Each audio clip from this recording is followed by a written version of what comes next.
વડોદરા જિલ્લાના સાવલી તાલુકાની નગરપાલિકા વોર્ડ નંબર 2ની ખાલી પડેલી સીટ માટે ભાજપા અને કોંગ્રેસના ઉમેદવારો દ્વારા જનસંપર્ક યાત્રા યોજાઈ હતી. તો આગામી રવિવારે મતદાન થનાર હોવાને લઈને તાલુકા પોલીસ દ્વારા પણ ફૂટ પેટ્રોલિંગ કરવામાં આવ્યું હતું. તો રાજ્ય સરકારે ગુજરાતી નગરપાલિકાઓની પેટા ચૂંટણીઓની જાહેરાત કરી છે, ત્યારે સાવલી નગરપાલિકાના વોર્ડ નંબર 2ની આગામી 1 વર્ષ જેવા સમય માટે પેટા ચૂંટણી યોજાવા જઈ રહી છે.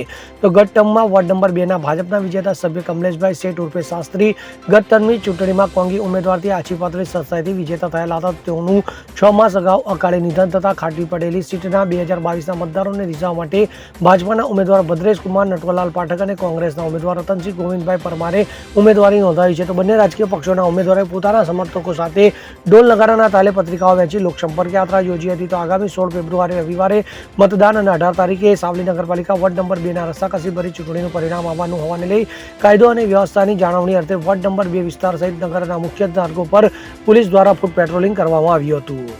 ઇકબાલ લુહાર સાથે CN24 ન્યૂઝ સાવલી. હવે જુઓ દેશ દુનિયાની તમામ ખબરો તમારી આંગળીના ટેરવે. ઉઠાવો મોબાઈલ અને Google Play Store પરથી ડાઉનલોડ કરો અમારી CN24 ન્યૂઝ મોબાઈલ એપ.